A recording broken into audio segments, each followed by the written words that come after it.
Buonasera. Buonasera a tutti, benvenuti in diretta come al solito a lunedì intorno alle 21 in diretta da casa Caritas a Chiavari. Ciao Giacomo, Luca. Buonasera. Abbiamo questa sera il nostro direttore Don Fausto Brioni. Buonasera. Ci fa gli auguri di Natale perché siamo all'ultima puntata del 2023 e combacia insomma con le feste di Natale. Non abbiamo Gloria, la salutiamo perché era impegnata. Lunedì prossimo è Natale, vi risulta? Quindi non ci sarà la trasmissione, ma allora noi anticipiamo questa sera facendoci gli auguri a tutti voi che siete a casa, voi che siete qua tantissimi stasera, Roby. E allora così lo sport in questi giorni si sta facendo gli auguri, vi risulta?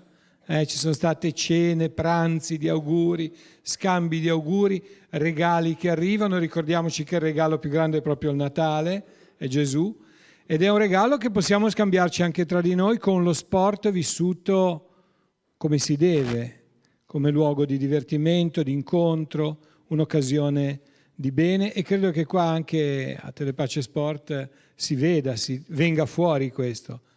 È vero o no? Qua ho davanti uno che fa la lotta. Faceva la lotta, ci sono quelli verdi, ma la lotta come sport diventa anch'essa un gioco, credo, Roby. Assolutamente sì. Che effetto ti fa ogni lunedì? Bello. Il colore, l'amicizia, sì, lo stare insieme. Io non riesco a esserci perché in contemporanea è un altro appuntamento, però vi vedo nella notte o la mattina. Allora auguri a tutti, anche a quelli che ci seguono da casa, che lunedì sera sono qua a vivere lo sport, tutti gli sport, perché Telepace dà spazio a tutti gli sport. Mi sembra che quello del calcio sia lo sport più seguito, se non mi sbaglio. No, però c'è sempre alternanza. Tra l'altro stasera insomma, abbiamo già visto qualche cosina, una bella sorpresa, però musica e sport e canto c'entra. Bello. Bene, allora buon Natale. Grazie.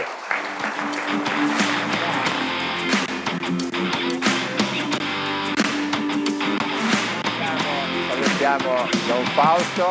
Poi un piccolo riassunto, Giacomo, di un fine settimana calcistico molto positivo, direi. Sì, io sono fortunato perché mi tocca oggi che nessuna squadra ligure alla C ha perso. In A il Genoa ha pareggiato 1-1 con la Juventus, un risultato inaspettato alla vigilia. In Serie B hanno vinto sia Sampdoria che Spezia. Lo Spezia ha vinto 1-0 col Bari e la Sampdoria ha vinto 2-1 a Reggio Emilia con la Reggiana. In C il Sesti Levante ha pareggiato ieri per 2-2 con un gol nel recupero, e l'Entella invece ha vinto sabato 2-0 con Rimini, quindi diciamo è andata bene a tutti, nessuno è scontento questa settimana. Molto bene. E invece Luca? Questa sera insomma, faremo tutti velocissimi perché abbiamo tanti sportivi, perciò due flash sulla sì, pallanuoto e sulla vela, perché si è conclusa la prima manche del campionato invernale del Tigullio, quindi daremo proprio due flash sugli sport acquatici. Andiamo a prendere posizione, prendiamo lo spunto per presentare gli ospiti che sono qua, ma ce ne sono tantissimi anche in prima fila giù in platea. Allora, direi iniziamo da Giuseppe De Franco, che è presidente dell'Entella Sitting Volley. Fabrizio Pagliettini, presidente del Panathlon Tigullio Chiavari. Matteo Giuffra, presidente sezione arbitri calcio Chiavari. Roberto Valente, vicepresidente dell'Associazione Italiana Allenatori Calcio Tigullio. Adriano Simani, abbiamo sentito prima, presidente onorario ASD Lotta Chiavari Ring. Poi qua questa sera abbiamo il grande calcio perché Nicolò Pagliettini come ufficio stampa Virtus Entella e Silvano Raggio Garibaldi, centrocampista del Sesti Levante. Già con una carrellata lì vicino, direi di salutare questa sera. Abbiamo voluto mettere un po' insieme i vari componenti dello sport, non ci siamo riusciti tutti perché è impossibile, però insomma abbiamo i dirigenti, abbiamo gli atleti e abbiamo anche una rappresentanza delle amministrazioni, perché comunque il calcio e le varie società devono organizzare, sono persone molto importanti. Questa sera in rappresentanza delle amministrazioni abbiamo l'assessore allo sport del Comune di Chiavari, Gianluca Ratto. Grazie per essere stato. Facciamo fare un saluto. Grazie, vi saluto tutti. Naturalmente l'amministrazione cerca di essere sempre naturalmente vicina alle nostre associazioni sportive. Chiavari vanta oltre 80 associazioni sportive, c'è un grande spaccato di tutto il mondo appunto dello sport chiavarese, non solo, in rappresentanza di quello che io definirei il nostro territorio, il nostro Tiguglio. Perciò un buon Natale a tutti da parte mia e di tutta l'amministrazione e anche del sindaco Federico Messuti.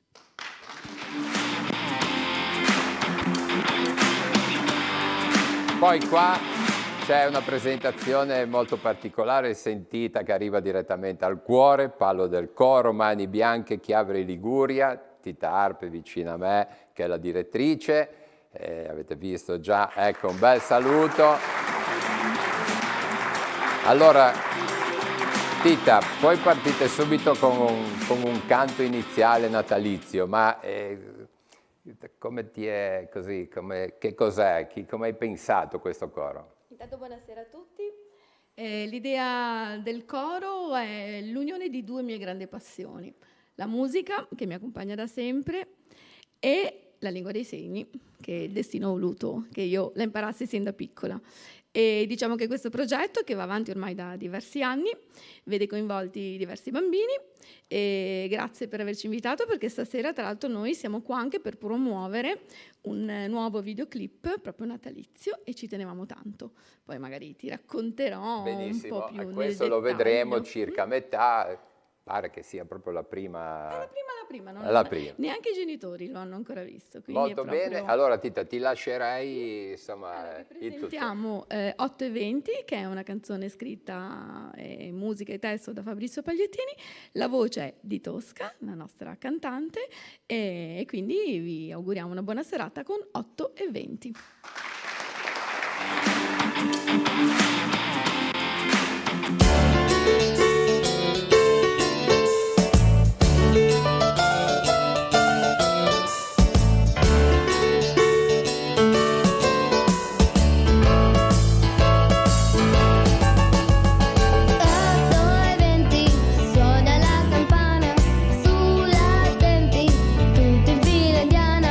Il maestro che intona una canzone proprio come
grazie. Poi andremo a conoscere chi ha cantato qua davanti. Bene, allora facciamo un giro. Fabrizio, qualcosa c'entri anche tu, no? Dai un flash. Parlava di passioni, e oltre allo sport chiaramente c'è anche la musica, ma la bellezza di scrivere per bambini è un privilegio straordinario. E questa canzone in particolare, per esempio, l'ho scritta per Nico quando aveva 6 anni, ora ne ha 31, tra un po'. Quindi penso che sia una grande soddisfazione. Poi infatti, penso che sia una bellissima soddisfazione poter vedere che ogni volta si rinnova il divertimento dei bimbi. Molto bene, facciamo un giro veloce di conoscenza. Matteo Giuffra, un saluto e bisogna dire grazie a tutti gli arbitri, ma di tutti gli sport, perché noi abbiamo qua questa sera il calcio, perché spesso ne sentiamo parlare, ma ogni sport ha l'arbitro. Matteo. Sì, buonasera a tutti. Intanto, sì, è proprio vero, si sente sempre dire ma senza gli arbitri non si potrebbe giocare. E diciamo che alla fine è così, nel senso che è una componente, ora nel mio caso nel calcio siamo una componente del calcio, quindi come ci sono le squadre ci vogliono anche gli arbitri che ha un ruolo anche difficile sul campo perché è da solo, si deve poi confrontare con tante persone, però è sicuramente un'esperienza, un modo di fare sport molto positiva che fa anche crescere come uomo, come donna, perché ci sono anche naturalmente anche le ragazze. Le ragazze tra l'altro si vedono molto brave, no? Le troviamo in tutte le categorie ormai. C'è anche in Serie A, arrivata Maria Teresa Caputi, quindi hanno fatto molta strada, c'è un progetto molto importante che le riguarda, dove l'AIA punta molto. E quindi diciamo il futuro è come per gli uomini, anche per le donne sicuramente hanno le porte aperte. Allora, vicino agli arbitri ci sono gli allenatori, Roberto? Stavo pensando proprio a quello, ho detto, poi loro devono poi... Ecco, si parla spesso allenatore educatore, no? Tu rappresenti l'associazione, ma ne parlate di questo, ve ne rendete no, se ne così parla spesso, conto, poi oppure volete solo vincere e basta? No, se ne parla spesso, però diciamo che poi alla fine quello che conta è sempre un po' il risultato, diciamo anche io alleno una squadra di grandi, diciamo, ho allenato i settori giovanili per 11 anni, e ci si prova sempre, poi specialmente con i ragazzini, gli insegnamenti si danno, poi quando diventano grandi ci sono magari qualche esempio che non va bene e viene seguito più quello, però diciamo, noi ce la mettiamo tutta per dare un'educazione sportiva, ma anche al di fuori dello sport a questi ragazzi qua. Il ruolo dell'allenatore ora è diventato anche di psicologo, poi specialmente in certe categorie diventa difficile gestire 25 ragazzi con teste diverse, con problemi diversi, però la nostra... Il ruolo dell'allenatore è molto importante perché il ragazzo segue l'allenatore. Sì, credo diciamo come i genitori e compagnia, no? Poi di quella l'altra componente poi che è a parte, il genitore. Ecco qua abbiamo due rappresentanti, no? Almeno uno che va in campo, ma Nicolò è vicinissimo al campo. Intanto Silvano, una parola su Sesti Levante ieri in quei di Pesaro, 1-1, 2-1 al 90esimo, al 92esimo, Parlanti che tra l'altro è stato qua che qui in quest'anno. Insomma, com'è andata? Quei 5 minuti lì deve essere stata calda. 2-2 dal batticuore proprio forte. Pareggio che per come è arrivato ce lo teniamo stretto. Abbiamo fatto una buonissima partita, poi abbiamo preso gol al 90esimo, il 2-1 che sembrava che ormai la partita fosse finita e l'azione dopo con gran cuore si è riusciti a prenderla con un bellissimo gol di Parlanti, quindi siamo contenti, ci prendiamo sto punto che ci deve dare morale. Non deve essere facile subire un gol che potrebbe essere la sconfitta al 90esimo. Come avete riorganizzato la mente in quei 2 minuti? Che lì non c'è tanto da riorganizzare. Quando prendi gol al 90esimo non c'è nessun trucco segreto, cioè a buttare il cuore oltre l'ostacolo quei 5 minuti che rimangono di recupero e provare a buttarla dentro. Per fortuna ci si è riusciti. Bisogna essere concentrati, non potete dire ma vabbè ormai è finito tutto. Non c'è stato scoramento, senz'altro, anzi come siamo ripartiti ci siamo veramente buttati in avanti con convinzione, che è stata probabilmente la cosa che ha fatto la differenza per il gol di Parlanti, quello è stato importantissimo. Invece Nico dell'ufficio stampa Nicolò Pagliettini della Virtus Entella, una bella Virtus Entella sabato con i Rimini. È stata una vittoria importante e soprattutto una vittoria meritata, come raccontato da mister Fabio Gallo. Probabilmente abbiamo visto l'Entella migliore, quantomeno della sua gestione, un'Entella aggressiva fin dal primo minuto, che ha saputo sbloccare il match con un bel gol di Tascone e che soprattutto, oltre a mantenere un'ottima intensità per tutta la partita, ha concesso molto poco a Rimini, che è venuto al Comunale forte di 10 risultati utili consecutivi della prova in semifinale di Coppa Italia Serie C, quindi era una squadra che stava bene sia fisicamente che mentalmente. L'Entella l'ha portata subito dalla sua, ha giocato una bella partita che può dare una bella iniezione di fiducia. Sai, la cosa bella e meno bella del calcio allo stesso tempo è che le vittorie durano poco, poi soprattutto l'Entella domani sera gioca di nuovo, quindi la testa è già focalizzata a quello che è il prossimo appuntamento, che sarà un'altra sfida sicuramente molto importante. Sono tutti in ritiro, cosa succede in queste cose? Chi gioca in casa la sera prima? C'è la rifinitura, poi c'è la cena di squadra, dove naturalmente si mangia insieme, si fa gruppo e poi ci si rivede il giorno dopo. Franco, sentendo Giuseppe, che cosa invece la tua esperienza da presidente del City Volley? È un'esperienza, ormai sono 3 anni, è una bella esperienza, la faccio con un gruppo di ragazzi, con Furio che è un vulcano, con Matteo che è il nostro portavoce.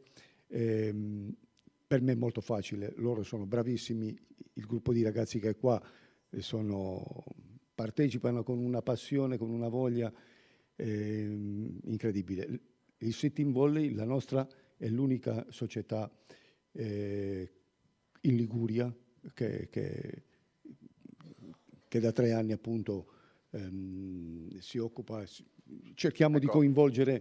Bisogna vedere qualche immagine, perché così con le immagini ci rendiamo conto. Forse non tutti sanno cosa significa giocare a questo. Ecco. È un modo per coinvolgere anche ragazzi e ragazze con qualche problematica.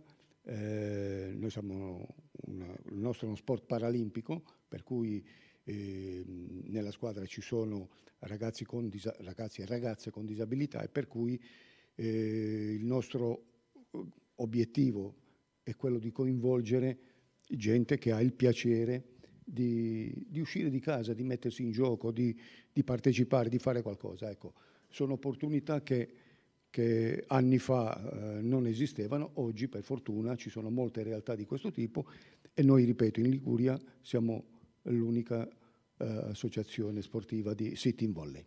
Ecco, ne parleremo sicuramente, hai un bel gruppetto presente, Furio che è l'allenatore, appassionato, come non posso, direi, vedo tante magliette Adriano Verdi, tra l'altro una società storica, l'anno prossimo, 2024, 70 anni. Esatto, è nata nel 1954, parliamo di lotta a stile libero e greco-romana, che è lo primo sport che è nato al mondo, secondo Plutarco e tutti gli altri filosofi dello sport. Pratichiamo questa disciplina con dei risultati eccezionali. Pensate che l'anno scorso, parliamo di quest'anno è meglio, quest'anno abbiamo vinto nei campionati italiani federali, abbiamo vinto 3 medaglie d'oro, 4 d'argento e 3 di bronzo. Parliamo di uno sport olimpico. Abbiamo dei ragazzi, abbiamo la Vicky, che 11 anni, che è campionessa italiana ragazze. Abbiamo Alessandro Gasparini, 15 anni, campione italiano under 16 esordiente. Ha già fatto 2 campionati europei, l'anno scorso a Zagabria e quest'anno in Ungheria vicino a Budapest. Abbiamo nei 79 kg Jacopo Masotti, campione italiano saluto di lotta stile libero olimpica, nella categoria dove c'è Ciamiso, quello che fa le Olimpiadi. E anche Jacopo ha fatto quinto l'anno scorso ai Giochi del Mediterraneo, campionati europei tutti. Noi viaggiamo al mondo, viaggiamo in tutta l'Europa e abbiamo fatto il torneo alla fine di novembre in Germania, nella Foresta Nera. Ecco, aspetta Adriano che tu vuoi raccontare tutto l'anno ma non riusciamo a seguirti. Allora, poi ne facciamo pezzi per pezzi. Andrei a salutare almeno chi hai vicino, Giacomo. Allora, Basta i nomi e un flash. Sì, qui abbiamo Victoria Fantasia che abbiamo sentito appunto dal past president dei suoi risultati. Tanto volevo chiederti se ci puoi raccontare com'è che hai iniziato ad approcciarti a questo sport, cosa ti ha spinta? Allora, già mio padre faceva uno sport di combattimento, io volevo provarne uno e ho visto la palestra e ho voluto provare. E come mai sei rimasta? Perché mi è piaciuto e mi trovavo bene. Invece, qui abbiamo Giulia Salini che recentemente è stata a Varsavia per una competizione. Brevemente, che esperienza è stata? Beh, è stata una bella esperienza, comunque è stato... comunque sono cose da cui si impara, da cui si... Comunque anche se... Cioè, mi sono divertita, comunque è stata una bella gara, è stato bello, sì. Invece ad Alessandro Gasparini, come hai sentito campione Under 16, ti chiediamo, diciamo, l'otto è uno sport individuale, però c'è anche una dimensione di squadra, che state insieme, vi allenate. Sì, ci alleniamo tutti insieme e come dire, se c'è bisogno ce lo aiutiamo anche a vicenda per vedere magari delle tecniche o qualcosa per chi ne sa di più. Bene.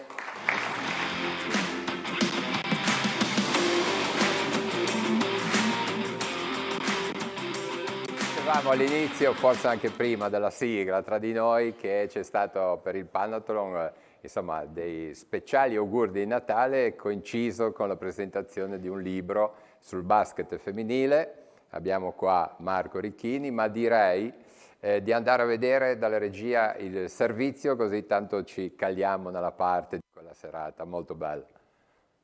Olio, petrolio, acqua minerale, per bandere ragione ci vuole la nazionale. Silvano, una bella serata questa sera. Una serata bellissima, un po' perché appunto Ricchini ha voluto festeggiare una società nata tantissimo tempo fa, di cui tutti noi abbiamo fatto parte, e poi per me personalmente poter rivedere dopo tanto tempo amiche, giocatrici, compagne di squadra, quindi devo dire una serata perfetta. Storia di basket al femminile, di quanti anni ne hai fatto di queste storie? Ma dai 9 anni ai 15 e poi ancora 17-18. Don Andrea, si è parlato di sport in una serata di auguri per Natale. Sì, l'occasione per il Natale è sempre quella un po' di raccogliersi insieme e il Panathlon è riuscito a raccogliere varie realtà sportive e penso che abbia indicato che lo sport ancora oggi deve raccogliere piuttosto che dividere, e quindi questa è una testimonianza che ci portiamo dietro non solo a livello sportivo ma a livello umano, ambienti che raccolgano invece che dividano. Com'è andata questa sera? Ti sei trovato in mezzo al basket femminile? No, mi è piaciuto molto. Appena il Don mi ha parlato di questa serata ero contento di venire. Non avevo mai sentito, diciamo, parlare della grande tradizione che c'è nel basket ligure, appunto, e perciò femminile, perciò mi è piaciuto davvero tanto. E invece alla Virtus Entella come va? Stiamo andando bene, anche col campionato stiamo proseguendo bene. Ora queste ultime 2 partite siamo un po' scesi di livello, però ora questo sabato andiamo a Pescara e ci riprenderemo bene. 2-0.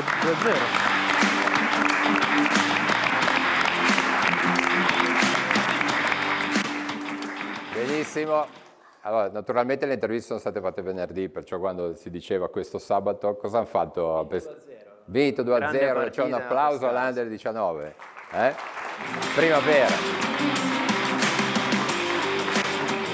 Allora, Marco Ricchini, ma come hai pensato di scrivere un libro sul basket femminile? Innanzitutto buonasera e grazie a Telepace direi che il movimento del basket femminile è un movimento che è nato tanti anni fa, e nel 38 qui abbiamo avuto delle squadre che hanno giocato in Serie A e hanno anche fatto le finali nazionali per vincere i campionati.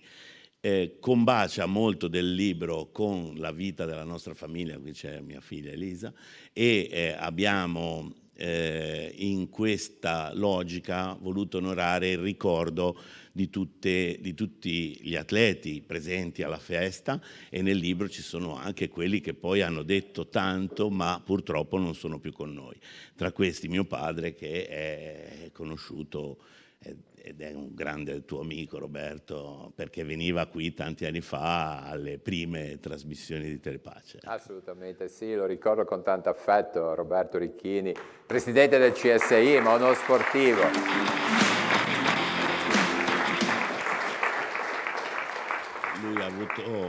Lui iniziò negli anni nel 47-48 a giocare per l'Aurora, e poi nel 52-53 in quella stagione fondò la prima squadra dell'Alcione, unendo, lì vedete le ragazze che all'epoca giocavano, queste sono atlete dei vari dopolavori. Nel libro si è un po' parlato del movimento femminile in un momento in cui il gruppo della squadra proteggeva il gruppo, e in questo momento delicato della storia italiana è importante riguadagnare la forza di un gruppo femminile.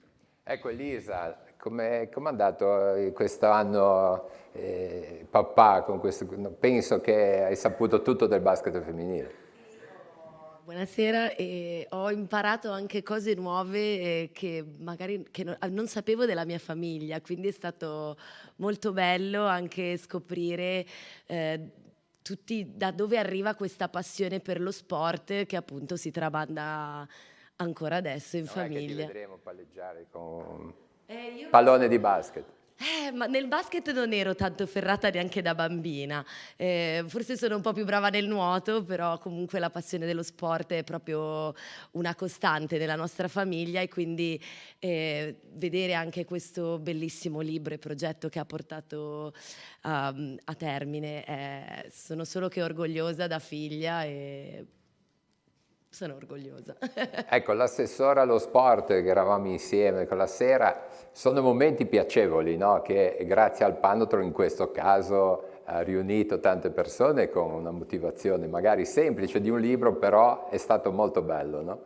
Assolutamente sì, è stato bellissimo, emozionante direi, e soprattutto la cosa bella che c'è stata in quella serata, ma non soltanto. Tutte le volte che si riesce a parlare di sport in questo modo, secondo me è un valore aggiunto che dobbiamo custodire, anche perché io dico sempre che lo sport, da assessore tengo parecchio, non tanto ai risultati che sono importanti, sono importantissimi, e anzi colgo l'occasione per complimentarmi con le tantissime associazioni che portano dei risultati strepitosi alla nostra Chiavari. Però io credo che il valore più importante sia proprio il valore sociale dello sport, il valore della condivisione, il valore dell'amicizia, anche perché tutti i ragazzi che abbiamo, che si avvicinano agli sport, e speriamo che se ne avvicinino sempre di più, è chiaro che conoscono lì tra i momenti più belli della vita c'è proprio lo sport, l'amicizia che nasce attraverso la competizione sana che ci può essere, e che lo sport trasmette tutto questo. Ecco, avevi in testa un altro tema, ma poi lo prendiamo dopo. Visto che sei lì, Giacomo, sentiamo Furio Dio, guardi, che è l'allenatore del Sit-in Volley, che è già un po' che ha collaborato per questa serata, no, dell'Entella. Sì, certo. Noi siamo il terzo anno, come diceva il nostro presidente Beppe. Il nostro obiettivo, qui sento parlare di risultati, il nostro obiettivo non è tanto quello, anche se il risultato è fondamentale per crescere, insomma, per migliorare. È quello di far fare sport a tutti. Questa è la nostra mission, più persone riusciamo a coinvolgere sul territorio e più siamo contenti. Tra l'altro il Sit-in Volley è uno sport inclusivo per eccellenza, perché unisce atleti normo con atleti paralimpici, quindi insomma è proprio la gioia di stare insieme, penso sia proprio massimale, ecco, del Sit-in Volley.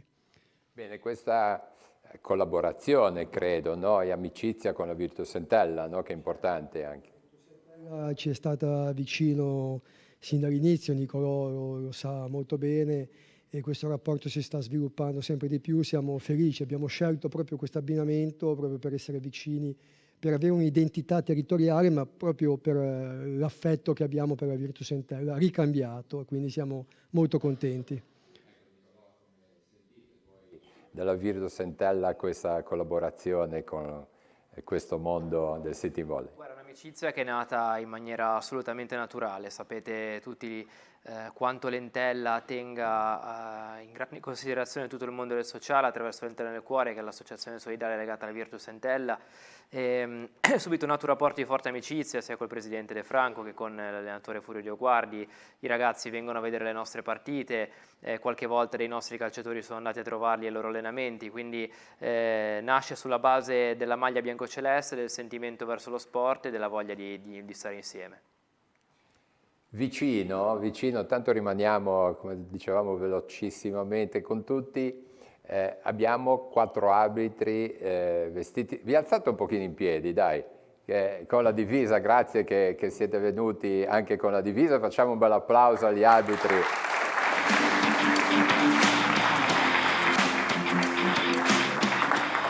Della sezione di Chiavari, giusto? Della sezione di Chiavari. Intanto poi sì, chiediamo 2 dati. Giacomo, è vicino Crova, Emanuel, no?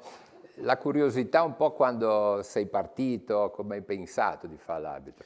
Io ho iniziato nel 2009, a ridosso degli anni forse più bui del calcio italiano. Si arrivava da anni di forte polemica anche verso il mondo arbitrale, ed è stato proprio questo a spingermi a cercare di provare quella che poteva essere una strada forse vista anche in maniera non corretta agli occhi della maggior parte delle persone, e cercare di contribuire nel mio piccolo ovviamente a far cambiare idea su quella che poteva essere la visione che si aveva allora sulla classe arbitrale. Diciamo che sono stati fatti dei passi da gigante soprattutto negli ultimi anni, anche grazie alla comunicazione che l'AIA a livello nazionale ha fatto sui propri canali comunicativi, e si è arrivati appunto a riuscire a vedere anche come funziona l'arbitraggio moderno del 2023, proprio nelle sue dinamiche e nel suo modo di intendere il calcio giocato, che poi vediamo tutti sui grandi schermi in televisione.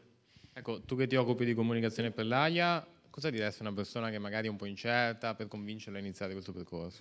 Ma sicuramente consiglierei di provare l'esperienza arbitraggio più che altro per provare un'esperienza di vita. L'arbitraggio, a mio modo di vedere, è una palestra di vita. Io sono entrato in AIA nel 2009, come dicevo prima, e nel giro di qualche anno sono trasformato caratterialmente, prima di tutto nella vita di tutti i giorni. Quindi per me l'arbitraggio è palestra di vita, perché ti permette di entrare in contatto con 40 persone ogni weekend sul terreno di gioco, su un campo verde, con persone nettamente più grandi dell'età media a cui si inizia ad arbitrare, perché tendenzialmente si inizia ad arbitrare dai 14 anni ai 18, e quindi sicuramente confrontarsi con persone più grandi ti fa imparare a crescere, forse ancora prima del dovuto, però diciamo è un'ottima palestra di vita, quindi lo consiglierei sicuramente per questo motivo.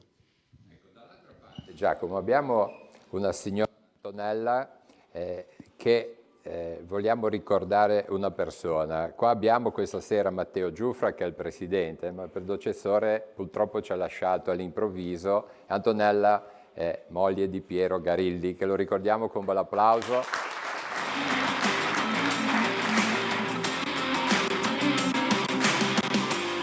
Perché credo che Piero era proprio un appassionato. Io ho colto in lui questa voglia di creare gruppo, di creare nuovi arbitri. È vero, Antonella? Intanto buonasera a tutti. E sì, Piero viveva per gli arbitri. Devo dire che era la sua prima passione, la sua vita. Tanto che io dicevo sempre che casa sua era la sezione, più che casa nostra. E sono, scusate, molto emozionata. Sono solo 2 anni che non c'è più, però so che è qui con noi. Perché assolutamente, tra l'altro è stato ricordato molto bene in un torneo quest'estate, che credo che ogni anno poi lo farete a Caperana, perciò avremo modo di ricordarlo nei prossimi anni. Grazie Antonella di essere qua con noi.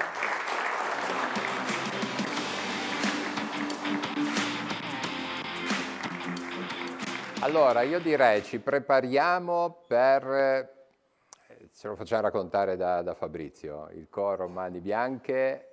C'è una prima questa sera, no, che mandiamo come servizio, perché non lo fanno qua in diretta, ma ci vuoi raccontare questo servizio? Il segno della semplicità è un prodotto nato in casa con l'arrangiamento di Giampiero Antonello, che molti di voi conosceranno, la regia di Guido Scaglia, la voce di Francesca Baratta e l'interpretazione in lis di questo meraviglioso coro che dà la possibilità di entrare veramente nello spirito natalizio attraverso le note di una canzone, le parole di una canzone tradotte in questa meravigliosa lingua che è anche una danza di mani straordinaria. Quindi ci sono le immagini di Chiavari, spero che piaccia anche a chi la rappresenta, e tra l'altro è fatto in maniera molto simpatica perché è realizzato in gran parte dai telefonini dei genitori, quindi è una cosa molto veramente semplice ma direi efficace. Allora, lo vediamo insieme e ritorniamo subito in diretta qua a Casa Caritas.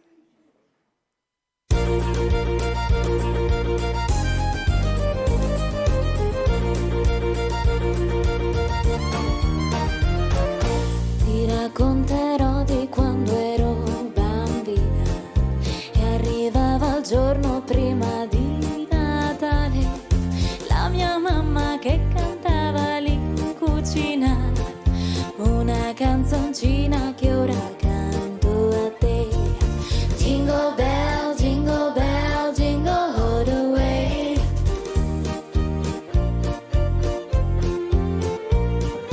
Ti racconterò di quando era Natale e io mi svegliavo con il cuore in gola e correvo nella stanza dei regali cantando una canzone che ora canto a te. Jingle bell, jingle bell, jingle all the way.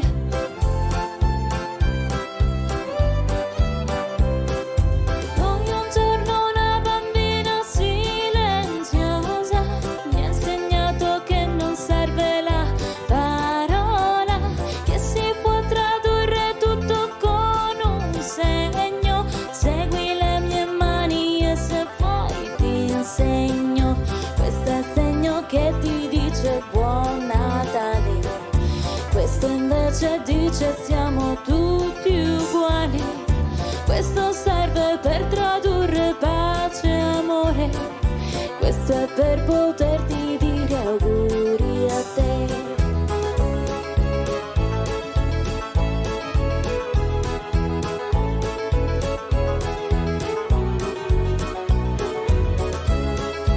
E così, da quel giorno, tanti bambini seguono le mie mani in un unico, grande e meraviglioso coro. Questo è il segno della grotta e la cometa.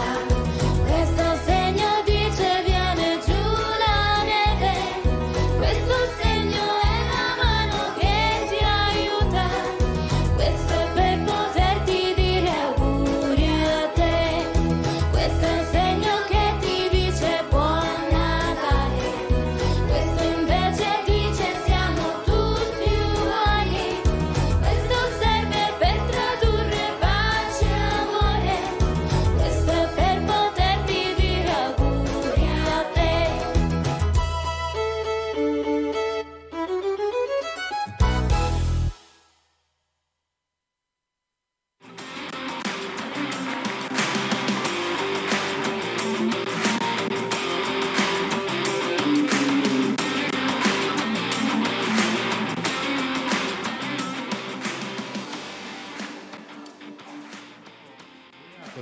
Come mai l'avete ideato così? Allora, intanto è un progetto che nasce principalmente in famiglia. Io, come ho detto prima, ho una passione che è quella della lingua dei segni, che è arrivata perché comunque ho una sorella sorda e con lei ho imparato sin da piccola la lingua dei segni. Poi, vabbè, l'altra mia grande passione è la musica, quindi ho unito le due passioni, ma soprattutto perché a un certo punto ho pensato che era giusto restituire a mia sorella un po' di quelle emozioni, di quella gioia che comunque noi udenti proviamo quando sentiamo la musica. Mia sorella, quando eravamo piccole, odiava vedermi cantare, odiava vedermi perché lei ovviamente mi vedeva sentire la musica. E quindi nel 2008 nasce proprio un progetto del tutto sperimentale durante un concerto dove, proprio perché nasce tutto in famiglia, no? Fabrizio, oltre a essere diciamo presidente del Panathon, direttore del golf, è anche un musicista. Nicolò, mio figlio, un cantante che sin da piccolo manifesta comunque questa passione per la musica, quindi nasce questo progetto in casa. Nel 2008 portiamo un concerto al Teatro Cantero con Armando Corsi, Marco Fadda e Mario Arcari, e durante quell'esibizione nel 2008 porto sul palco un gruppo di persone sorde, e da lì insomma cominciano i primi esperimenti. Vedo che loro comunque si divertono, iniziano a comprendere anche un pochino di più che cos'è la musica. Poi negli anni il coro si rifà il look, cambia, io vado nelle scuole portando il progetto di sensibilizzazione nei confronti della sordità, ma nei confronti soprattutto della lingua dei segni, e lì incontro tutti questi meravigliosi bambini. Ecco, oggi quanti sono i bambini e le bambine del coro? Mi sembra sono 22. Oggi nel senso non oggi qua, oggi adesso. No, sono circa una trentina di varie età, come potete vedere, e negli anni ovviamente c'è stato un ricambio, perché poi crescono, magari si vergognano, non vogliono più venire, però il coro è una grande squadra, e oltre alla collaborazione familiare che comunque continua, ci sono anche altre collaborazioni. Qui con noi tra l'altro in sala ci sono due persone preziosissime per me, che sono una mia nuora, Noemi, che anche lei è una bravissima disc performer, e Francesca Baratta, e da casa ci sta seguendo anche Jenny Costa, che è un'altra nostra collaboratrice. Grazie.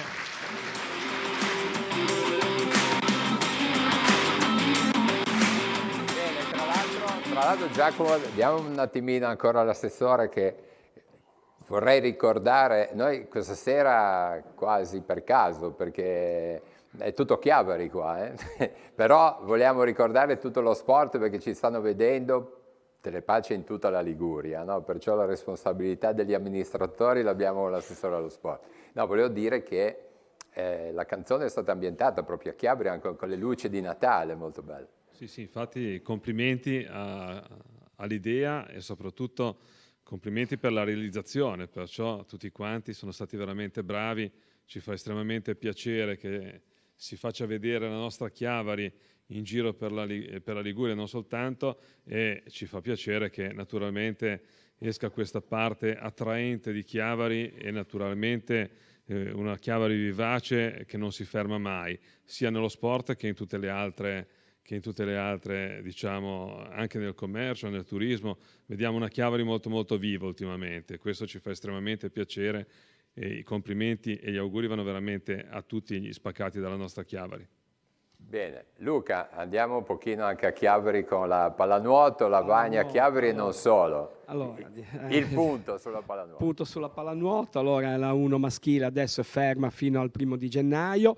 Le ragazze, allora 1 maschile comunque comandano sempre Recco e Savona, prima al 1° e 2° posto nel campionato, quindi sarà un bel duello fino alla fine, ecco, quindi complimenti alle squadre ligure. Il 5° ha una buona metà classifica, il Camogli purtroppo è ancora a 0 punti, però col Posillipo ha perso solo di 1 gol, quindi può darsi che piano piano le cose cambino anche per il Camogli, che si stanno praticamente un po' abituando alla categoria, che insomma hanno avuto un po' di difficoltà all'inizio.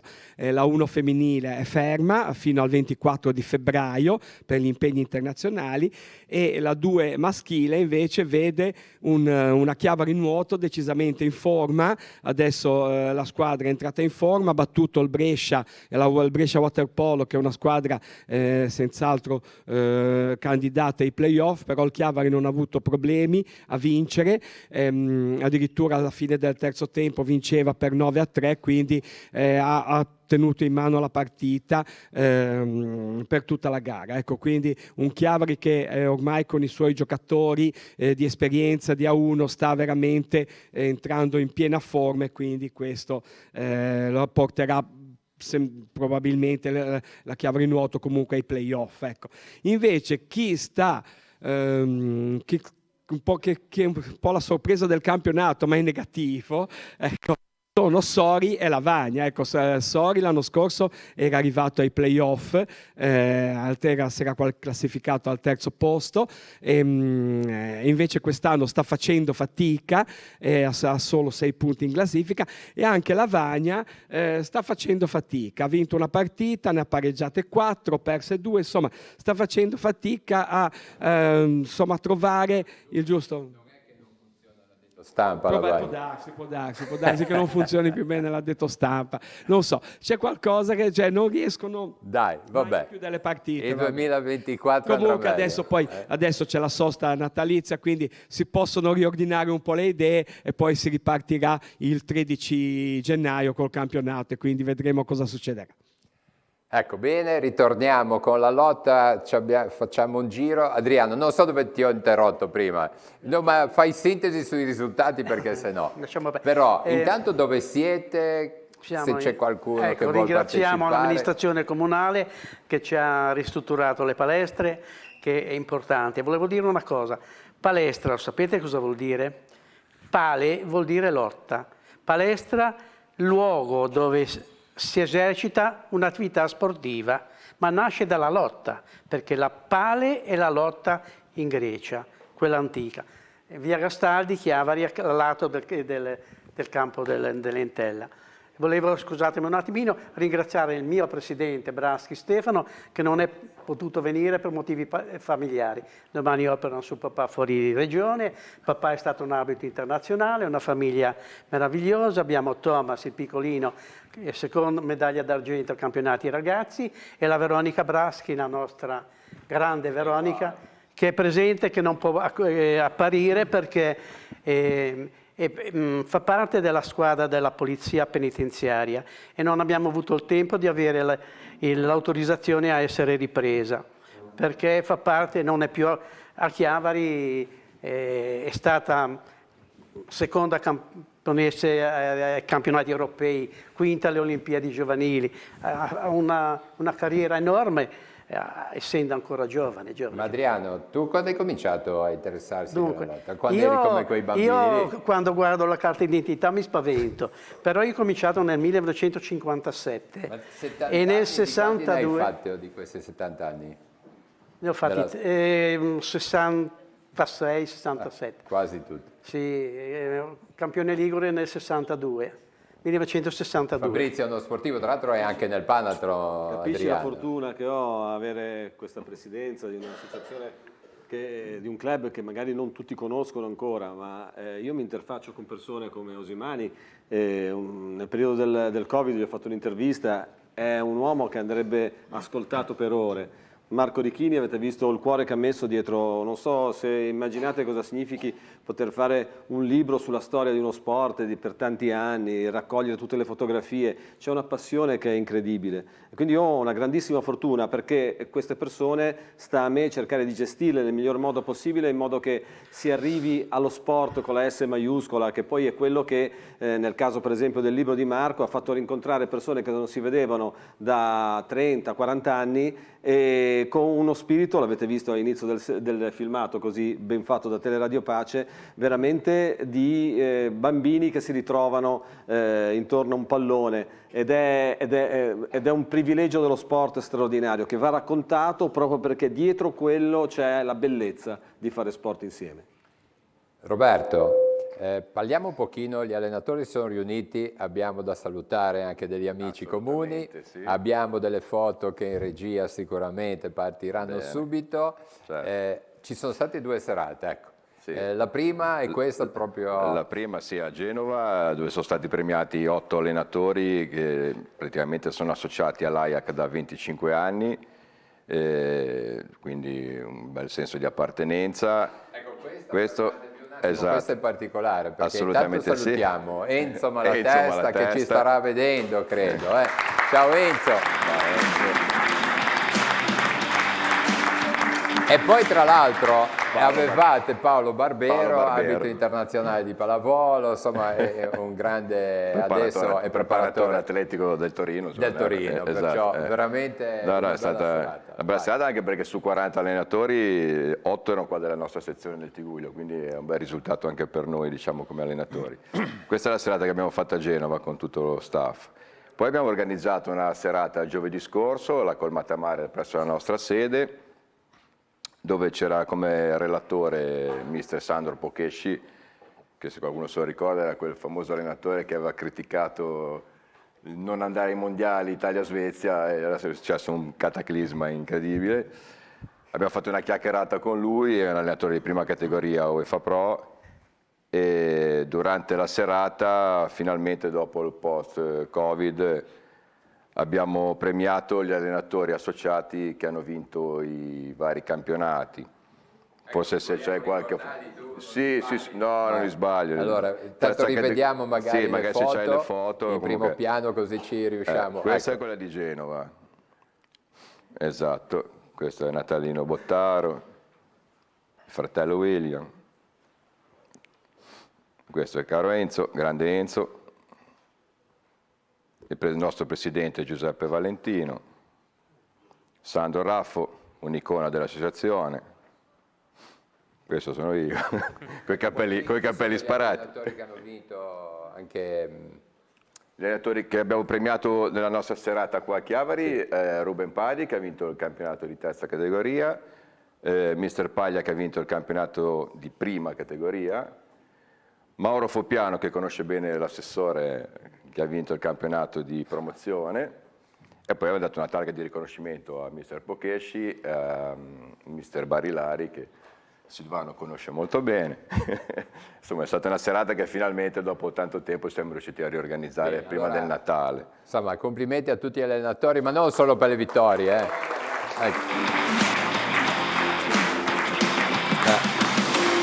Qua farei intervenire perché abbiamo Giuseppina Condidorio che è delegata a calcio femminile dell'associazione AIAC degli allenatori. Buonasera. Ecco, un po' il tuo ruolo con tutti questi allenatori maschi, come va?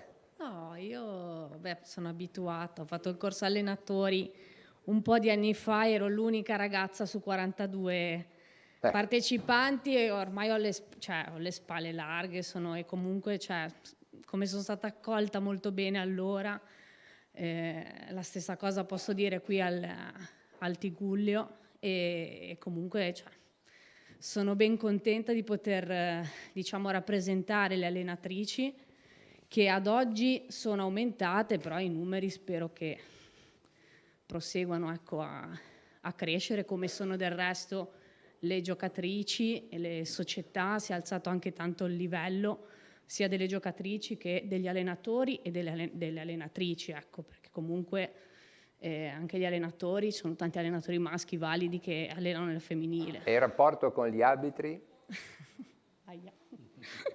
No, una via di mezzo, credo che sia giusto che ci sia sempre il dialogo. Poi sicuramente è un ruolo in parte che capisco anche, perché comunque da noi si dice spesso che l'allenatore è solo.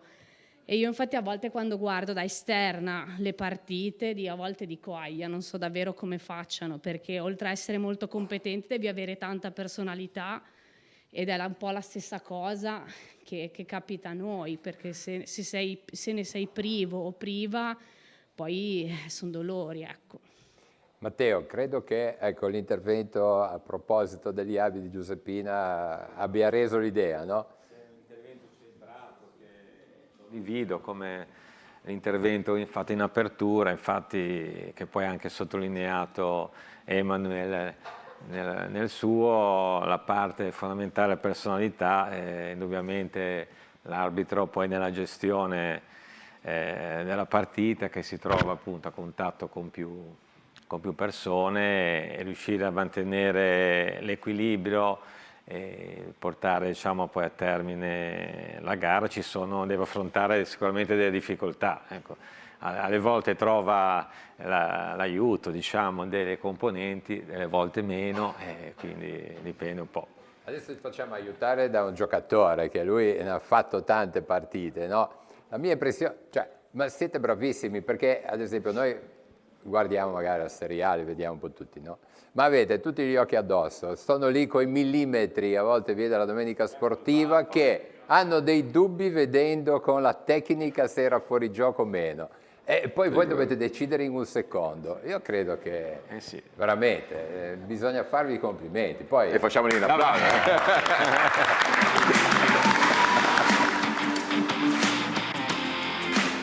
E poi lasciamovi il diritto di sbagliare, no? Sì, certo, no, deve avere il diritto di sbagliare, l'arbitro ci mancherebbe, poi l'arbitro penso più che lo bravo è faccia quello che apposta. sbaglia meno, l'arbitro più bravo è quello appunto che sbaglia meno. È quello che sbaglia bene, ma è un po' tutte le categorie, pensate a un medico, in questo mi viene da ricordare Giancarlo Mordini che sicuramente tanti di voi conoscono, che ci ha lasciato quest'anno e ha sempre detto il medico migliore è quello che sbaglia di meno, per dire, purtroppo. Ognuno sbaglia in quello che fa. Ma Silvano, ti volevo coinvolgere in questa cosa. Com'è il tuo rapporto? Com'è stato con gli arbitri? Innanzitutto agli arbitri bisogna solo dire grazie, ma un grazie veramente gigante, perché quello che fanno soprattutto nelle categorie minori, che permettono lo svolgimento dei campionati, e non è apprezzato abbastanza, quello da dire grazie. Il mio rapporto, qualche protesta è scappata, però ovviamente, perché ci sta, ma quello che mi sono accorto nella mia carriera è che quando c'è un dialogo senza insulto, con rispetto, l'arbitro ti parla, e lì anche si fa una parità veramente con rispetto, piacevole anche, si finisce la parità veramente in serenità e anche l'arbitro si diverte. La cosa antipatica è quando c'è l'insulto, quando c'è la mancanza di rispetto, allora lì l'arbitro giustamente si nervosisce e non lo si aiuta. Però se c'è rispetto, se c'è conversazione in campo, veramente si migliora, si può veramente crescere nel gioco sia il calciatore che l'arbitro. Poi l'arrabbiatura ci sta, ma succede anche se giochiamo a briscola in 5. Quello è ovvio, però dire, veramente la cosa che ho notato è un dialogo e se l'arbitro ti segue in questo, che non c'è mancanza di rispetto da tutte e due le parti, si può fare una buona partita. Ecco, naturalmente noi questa sera, Matteo, abbiamo gli arbitri di calcio, ma tutti questi discorsi li vogliamo accomunare con tutti gli altri sport, perché qua abbiamo la pallanuoto che è difficilissimo, credo, Luca, arbitrare, è incredibile. Il centro boa lì, chi è fallo, uno fischia, io darei a tutte e due. È difficile, anche abbiamo avuto l'esempio proprio sabato scorso a Lavagna. È difficile, non c'è niente da fare. Perciò soprattutto basket, adesso che c'è un gioco molto veloce, no? Perché col fatto di ridurre il tempo per l'azione c'è un gioco molto più veloce e soprattutto si gioca tanto col centro boa, quindi effettivamente devo dire che gli arbitri fanno fatica, non fanno fatica, però hanno difficoltà, ecco. Poi loro vedono una cosa, conoscono il regolamento, il pubblico ne vede un'altra, conosce meno il regolamento, io per primo, se ben inteso, quindi c'è sempre una certa difficoltà di rapporto, ecco, perché però purtroppo un po' è lo sport che è così. Però... Farei intervenire su questo una persona sicuramente di buon senso, che è Beppe. Tu che consiglio ci dai a tutti gli sport?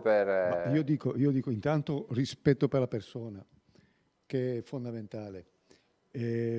Poi se l'attività viene svolta con lo spirito non di vincere assolutamente, bisogna vincere, bisogna giocare per vincere, non si gioca per pareggiare, si gioca per vincere, però bisogna anche riconoscere la bravura dell'avversario, le difficoltà che hanno chiaramente i vari componenti, gli arbitri in prima persona, poi gli arbitri di pallanuoto sono... per quello sono veramente molto Beppe, visto che hai la parola, rimaniamo nell'Entella Sitting Volley, vediamo Giacomo vicino, un atleta, ma io farei alzare tutti gli atleti, perché così li vediamo tutti bene, che c'è un bel gruppo, però parla solo lui, non interveniamo, che è perfetto. Vai Giacomo. Matteo Nocetti, responsabile comunicazione, quindi è lineare che comunichi lui. Allora, volevo chiedere intanto, visto che comunque il Sitting Volley è uno sport poco diffuso, qui in Liguria voi siete la prima squadra, come si fa a far conoscere questo sport, a trasmettere, diciamo, la passione per questo sport? Sì, allora buonasera a tutti intanto. Il sitting volley è uno sport che diciamo nel nostro territorio è presente solo grazie all'Entella. È uno sport in realtà che affonda le sue radici nel territorio olandese, nato negli anni 50 del secolo scorso e poi via via è arrivato anche nel nostro paese. Noi siamo i primi e al momento gli unici a farlo in Liguria, siamo orgogliosi di questo. Come si fa a comunicare? Si fa con l'obiettivo di fare rete, principalmente. Fare rete è fondamentale perché dobbiamo far conoscere la nostra disciplina a quante più persone possibili e dobbiamo far loro capire che noi giochiamo a pallavolo. Il nostro gioco è semplicemente pallavolo, quindi le regole sono le medesime, chiaramente adattate perché lo spirito del nostro gioco è quello di far giocare tutti nello stesso momento, condividere lo stesso campo, gli stessi sogni e gli stessi obiettivi. Però il focus principale deve essere quello di fare rete, perché possiamo tutti davvero essere una grande squadra e divertirci tutti insieme. Ecco, avete fatto competizioni con altri atleti, soprattutto ovviamente al di là di fuori regione, da varie parti d'Italia. Brevemente, cos'è che più magari stupisce di vedere altre realtà, qualcosa che...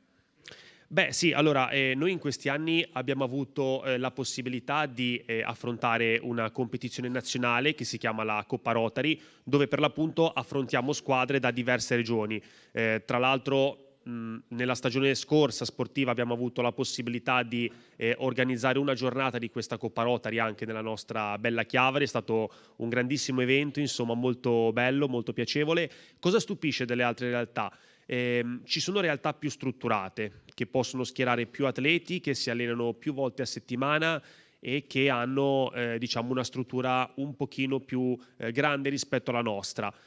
Questo è sicuramente un modello di ispirazione, insomma non è un limite. Noi siamo comunque relativamente giovani perché appunto siamo al 3° anno di attività e vogliamo fare di più e faremo di più grazie alla nostra tempra.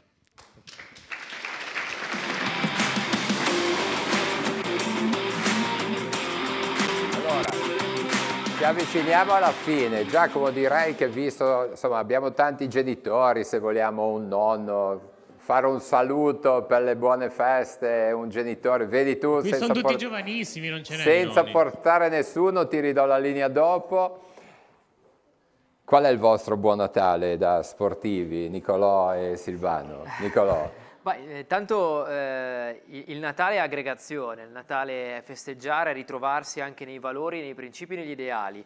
Mi porto una cartolina dell'ultimo fine settimana, sportivamente parlando, tutto il settore giovanile dell'Entella in gradinata a tifare per la squadra, a colorare lo stadio di biancoceleste e poi a fare la sfilata in campo, grandi, piccini, AC di Entella, Caperanese Entella, Entella maschile, Entella femminile, tutti insieme dietro un'unica bandiera, quella biancoceleste. Questo secondo me è una bella cartolina sportiva di Natale, perché lo sport è competizione, è adrenalina, è partite, è classifica, è domani c'è la partita, però deve essere anche famiglia, aggregazione, questo penso che sia un bel messaggio.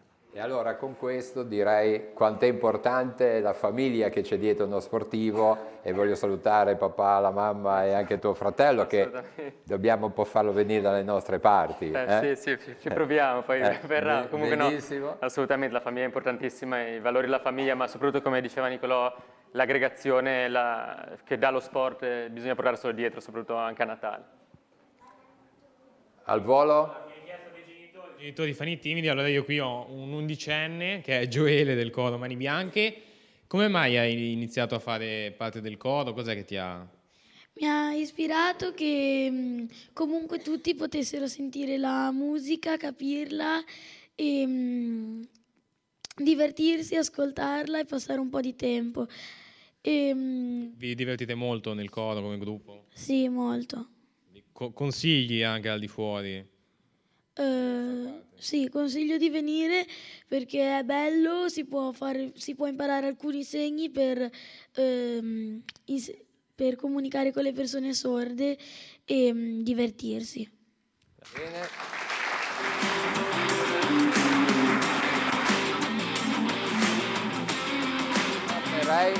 Ritornerei da Emanuele Crova, che facciamo fare gli auguri in diretta proprio, e a tutti gli abiti, non solo a quelli di calcio. Sicuramente un augurio a tutti gli arbitri di calcio prima e di tutte le altre discipline che ogni weekend scendono in campo. Siamo giunti al termine della stagione solare, anche se per noi e per tutti gli sportivi in generale poi la stagione si conclude a giugno, di solito a maggio-giugno, quindi un augurio di buon Natale innanzitutto e poi di buon proseguo della stagione, mai fermarsi con la preparazione neanche durante le feste, perché il campionato è ancora lungo. Furio Dioguardi.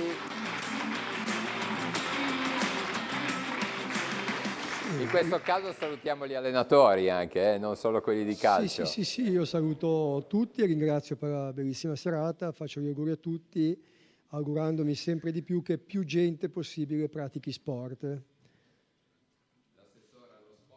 In rappresentanza è difficile conciliare tutte le società di una città, no? Difficile, però è facile invece sottolineare la grande comunità dello sport chiavarese. Vicino a me c'è appunto Furio Dioguardi, che ringrazio perché abbiamo visto delle immagini bellissime del sitting volley, di questa disciplina straordinaria che veramente unisce i normodotati con le persone disabili meno fortunate, ma fortunatissime perché hanno una grande forza, un grande carattere. Io personalmente spesso ho avuto modo di essere vicino a loro e ti danno una carica e un'energia straordinaria che difficilmente ritrovi da altre parti.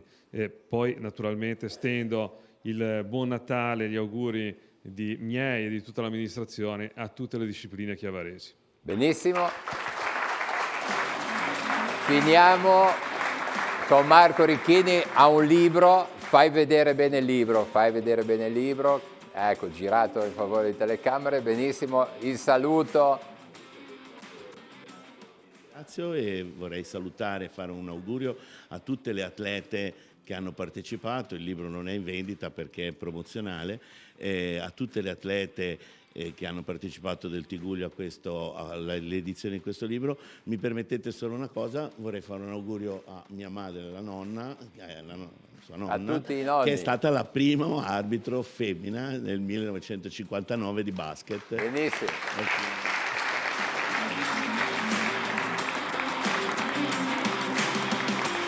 Matteo, stasera gli arbitri escono veramente vincitori, eh? Un saluto, dai. Sì, Matteo. anch'io naturalmente un saluto, un augurio di buon Natale, buone feste a tutti, non solo al comparto degli arbitri, tutto il mondo sportivo, e quindi che sia poi un anno migliore anche per tutti gli obiettivi che ognuno si pone. Luca, c'era ancora qualcosa? Dobbiamo parlare un momento di vela, ecco, perché un flash, si è conclusa la prima manche del campionato invernale del Tigullio, organizzato dal Comitato Circoli Velici del Tigullio. Sono state più prove, quindi decisamente delle validissime regate. Nel gruppo ORC AB ha vinto Capitani Coraggiosi questa prima manche, nel gruppo invece ORC CD ha vinto SIS, mentre invece nei J80 la vittoria è andata alle Gerdù. Quindi direi e comunque tutti soddisfatti soprattutto per le regate, perché sono state bellissime regate, sempre con tanto vento, a volte anche con onda formata, quindi decisamente regate valide anche proprio sul piano agonistico. Quindi un campionato invernale del Tigullio che fa pubblicità, diciamo, al Tigullio. Ecco. Benissimo, vediamo queste belle onde. Allora, mi passava via. In questo periodo, come dicevamo all'inizio, ci sono tutte le società, il mondo sportivo che fa le feste, gli incontri per farci gli auguri in bellissime serate. Ne abbiamo vissuto una benissima settimana del Panathlon. C'è un'altra realtà molto importante sul nostro comprensorio che è il CSI, il Centro Sportivo Italiano. Ieri hanno festeggiato, vediamo, è andato il nostro Antonio Solinas, se mandiamo il servizio. Uno scambio di auguri natalizi decisamente originale è quello proposto dal Centro Sportivo Italiano di Chiavari. La cena degli auguri è stata preceduta da un pomeriggio in compagnia tra formazione e divertimento. Momenti di riflessione e promozione delle varie attività condivisi finalmente in presenza. Con la pandemia i problemi nostri sono stati quello di fare delle riunioni online e quindi ci è mancato proprio il contatto, vedersi in faccia, parlarsi è tutta un'altra cosa per poter programmare rispetto all'online. E allora abbiamo deciso di partire con una serie di appuntamenti, cercare la presenza e il contatto umano delle persone. L'assistente ecclesiastico del CSI, Don Paolo Zanandreis, ha spiegato nel suo intervento l'importanza e l'arricchimento del volontariato, invitando soprattutto i giovani a provare a donare un po' del loro tempo. Abbiamo invitato un po' di amici, un po' di presidenti di società sportive, ma soprattutto cerchiamo di far venire un po' di ragazzi per vedere se riusciamo a avere un po' di gente nuova, perché siamo sempre gli stessi e cominciamo ad avere una certa età, quindi cerchiamo di vedere se con questo evento un po' non statico ma dinamico, con dei giochi e poi la cena degli auguri, riusciamo a portare un po' di ragazzi verso il volontariato del CSI. Per la cronaca sportiva, gli oltre 60 dirigenti presenti, divisi in 4 squadre, si sono cimentati nella prova pit stop, che vuol dire fermarsi, sistemare e cambiare qualcosa del comitato, ripartire più veloci di prima. La formula è stata particolarmente apprezzata. Un momento anche di ritrovo tra di noi, anche dopo i lunghi periodi che ci sono stati di restrizione dovute causa Covid, come ben sappiamo, ormai speriamo sia solo un ricordo, e anche un momento per condividere gli auguri di Natale con tutte le famiglie.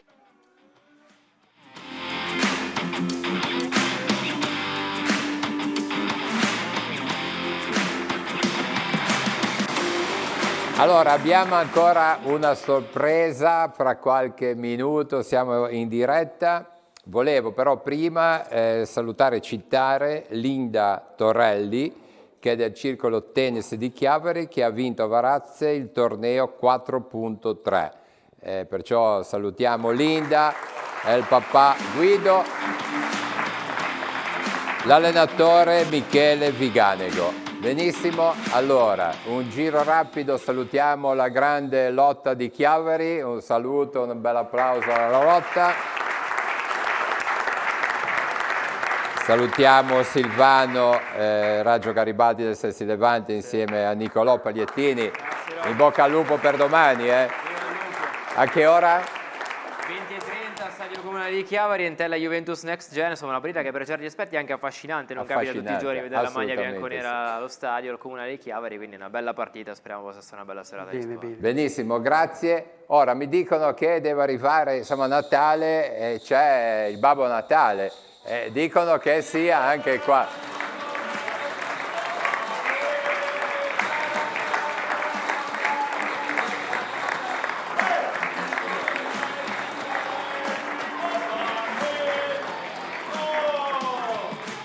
Ecco,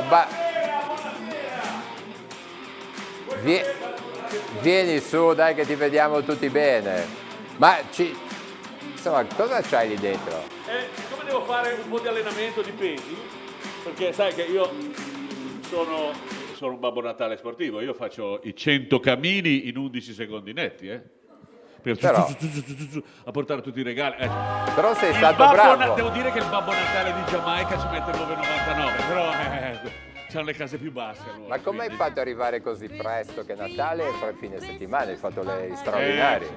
Ho detto, c'è il mio amico Roberto Costa con i suoi amici sportivi, guarda, c'è anche quello lui, lo conosco lui. Fabrizio? Sì, perché tira sempre le palline da golf in su dove siamo noi con le renne. Ma tra l'altro ho parcheggiato fuori le renne, quindi spero che non mi diano una multa. Ma insomma, capisci qualcosa di sport o no? Ma lo sai che io ho una renna che correva in Formula 1? Ayrton Renna! Ayrton Renna! Ma era forte, Vabbè. E poi, sai, io... Ma cosa hai portato? Ho portato... Dopo però... No, è una cosa per i bambini. Per noi grandi no? Grande, insomma. Cioè, sì, un grande esperto di sport, anzi un esport. Ma Gli auguri che fa Babbo Natale allo sport. Gli auguri che fa Babbo Natale allo sport. Allora, lo sport prima di tutto bisogna divertirsi, perché se uno non si diverte poi non gioca. La seconda cosa è che per divertirsi bisogna fare un gioco.